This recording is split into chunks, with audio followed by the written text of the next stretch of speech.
Hello students, welcome to my YouTube channel, My Classroom with Prema Ma'am. Everyone get ready with your paper and pen क्योंकि आज हम पढ़ने वाले हैं CBSE NCERT Class 6 Science Subject Chapter Number 1 Components of Food Part 2. In this video, I will talk about different nutrients, different types of nutrients. Also, I will talk about the sources of these nutrients. ये nutrients कहाँ से आते हैं, हमें ये nutrients कहाँ से मिलेंगे.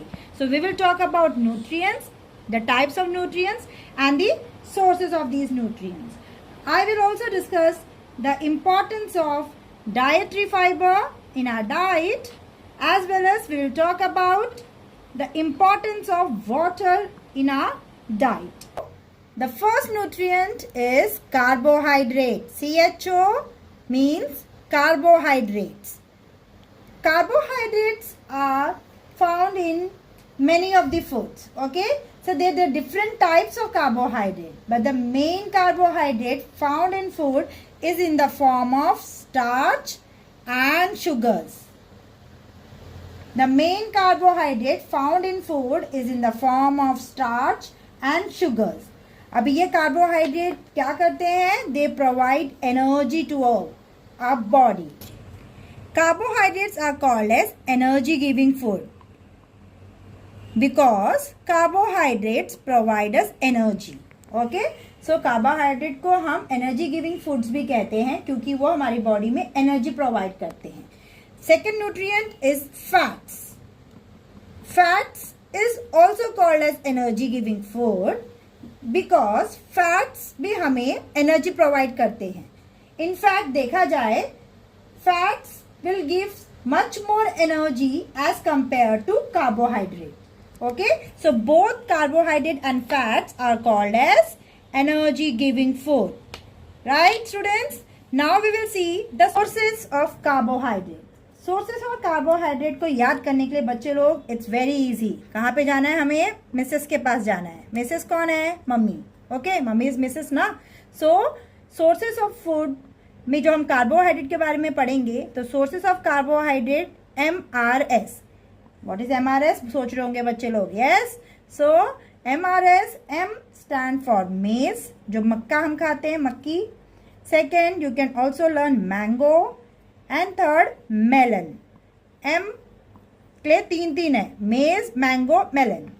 R stand for rice. Rice is very rich in carbohydrate.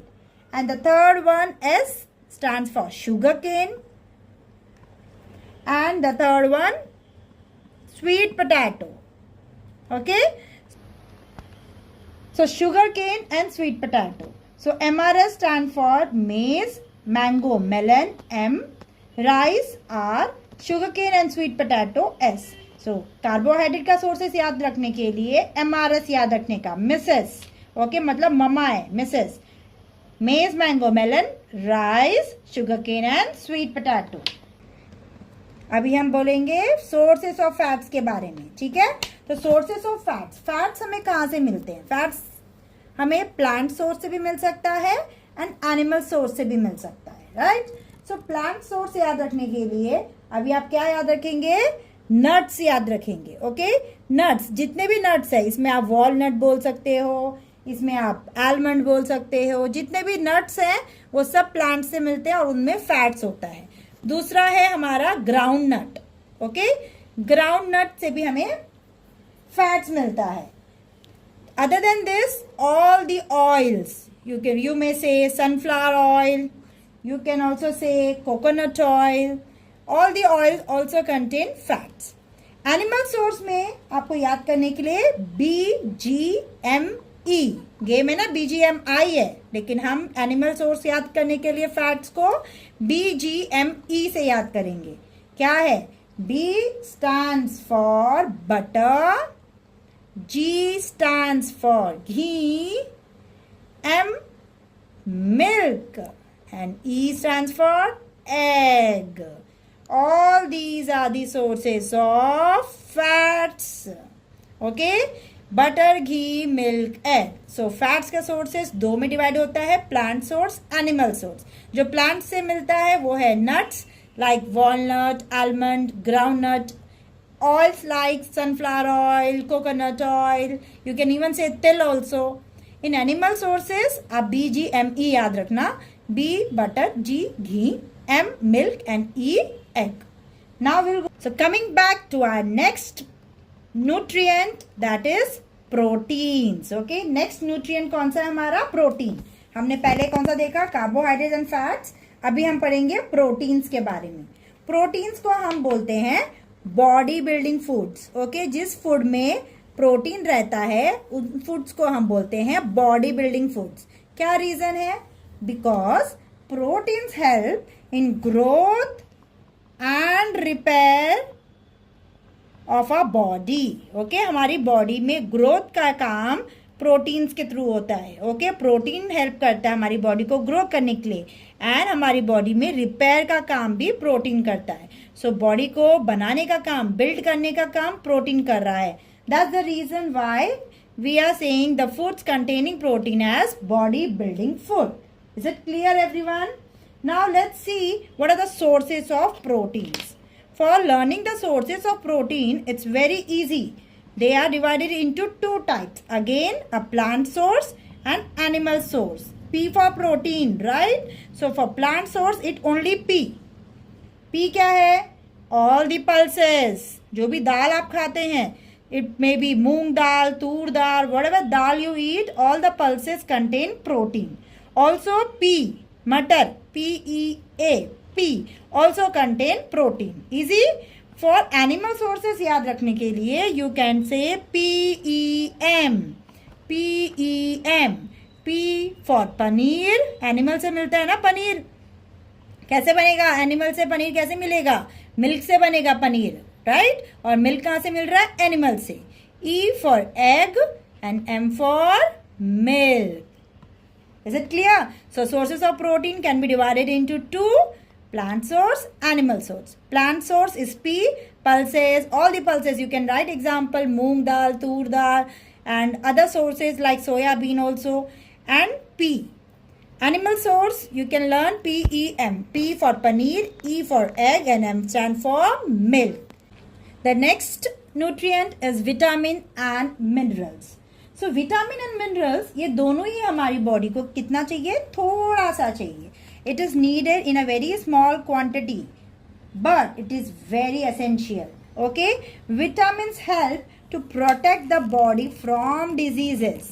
कोई भी बीमारी से बचाने का काम कौन करता है? विटामिन्स करता है. Okay, so vitamin protect our body from different diseases. Okay, what about minerals? Minerals are important for the proper growth of the body. For the proper growth of the body, minerals are very important. Also for maintaining good health. For maintaining good health, मतलब आपकी health अभी तक अच्छी है लेकिन उसको और continue अच्छा रखने के लिए आपको अच्छे से मिनरल्स खाना है. सो विटामिन्स एंड मिनरल्स भले ही हमें थोड़ी क्वांटिटी में चाहिए होते हैं, but it is very essential part of our diet. Some types of vitamins, there are many types of vitamin. Okay, you can say it's B, A, B, C, D, E, K, and even vitamin B complex. There are many types of vitamins. Same way, when we talk about minerals, minerals are also of many types. For example, you can talk about iodine, you can give example iron, calcium, magnesium, potassium, so many minerals are there. Okay, so we will talk about the sources of vitamins and minerals in detail in the next video, but in general we can say vitamins and mineral sources are all the vegetables and the fruits. Fruits and vegetables are rich sources of vitamins and minerals. Now we will talk about a very important part. The other name for dietary fiber is roughage. Okay, so roughage mainly provided by plant products. Okay, plant से हमको जो भी हम plant products खाते हैं उससे हमें roughage मिलेगा. Okay, very important thing, it has zero nutritive value. It has zero nutritive values, no nutrient. Dietary fiber हमारी बॉडी में किसी भी तरीके से डाइजेस्ट होने वाला नहीं है, वो हमें किसी भी तरह का न्यूट्रिएंट नहीं देगा। अभी स्टूडेंट्स आप पूछेंगे हम क्यों खाएं डाइटरी फाइबर? फिर because of its function. The important function is first, it add bulk. Secondly, our body will get rid of undigested food with the help of dietary fiber. That means, इसका क्या meaning हुआ? इसका meaning ये हुआ कि हमारी body में जो भी अनडाइजेस्टेड फूड है, okay, why body don't want that food, तो उसको बाहर निकालने का काम, उस अनडाइजेस्टेड फूड में बल्क ऐड करने का काम कौन करेगा? Dietary fiber. Okay, bulk add करना मतलब ये है कि वो हेल्प करता है अनडाइजेस्टेड फूड को बॉडी से बाहर थ्रो करने के लिए।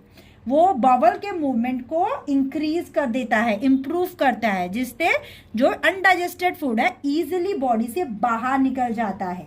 ओके, तो sources of the dietary fibres are, as I told you, plant product से हमें डाइटरी फाइबर मिलता है।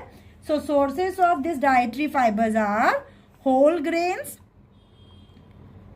And pulses, you can say, also potatoes, fresh fruits and vegetables.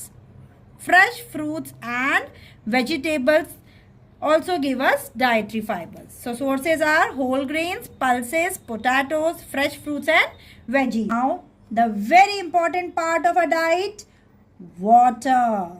अभी आप बोलोगे मैम फूड का चैप्टर है, आप वाटर पढ़ा रहे हैं. So but water plays a very important role in our diet. Okay, so what is the important role? Let's see. It help absorbing the nutrients. It absorb the nutrients. अभी आपने कितने सारे nutrients पढ़े, वो सब खाए, राइट? कार्बोहाइड्रेट पढ़ा, proteins पढ़ा, फैट्स भी खा लिया, विटामिन्स, मिनरल्स सब ले लिया. ओके, तो अभी इन सब न्यूट्रिएंट्स को अब्सॉर्ब करने का काम कौन करेगा? वाटर. अगर आप वाटर ही नहीं ले रहे, बॉडी में वाटर नहीं है, तो ये न्यूट्रिएंट्स अब्सॉर्ब ही नहीं होंगे. अब्सॉर्ब नहीं होएगा तो इनका कोई भी फंक्शन काम नहीं है. ओके, जो भी इनका फंक्शन था, कोई एनर्जी दे रहा था, कोई बॉडी बनाने में हेल्प कर रहा था, तो कोई प्रोटेक्ट कर रहा था बॉडी को डिजीजेस से, यस और नो. बट अगर आप वाटर ही नहीं ले रहे तो ये न्यूट्रिएंट्स अब्सॉर्ब नहीं हो पाएंगे.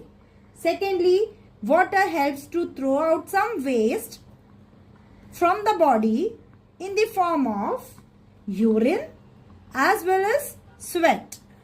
टॉयलेट के थ्रू और पसीने के थ्रू हमारी बॉडी से वेस्ट को बाहर निकालने में हेल्प करता है water. So this is the important role of water in our diet. तो अब वाटर हम कैसे लेते हैं? पानी तो मैम पीते हैं ना, पानी है. उसके अलावा बच्चे लोग दूध पी रहे हैं, हम लोग चाय भी पीते हैं. तो इन सब में वाटर तो हमारी बॉडी में आता ही है. उसके अलावा when we are cooking food, we are adding water to many of the cooked food, right? When we are cooking food, we are adding water, right? Also many of the food items itself contain, they themselves contain water content. Okay, they have water present in them, right? So this is how our need for water, the body need water, और वो fulfil होती है, right? So I hope you have understood this. So students, इसी chapter को हम next video में continue करेंगे. Till then revise it well, and if you like the video, do like it and share it with your friends. Also don't forget to subscribe my channel, my classroom with Prema ma'am. Thanks for watching.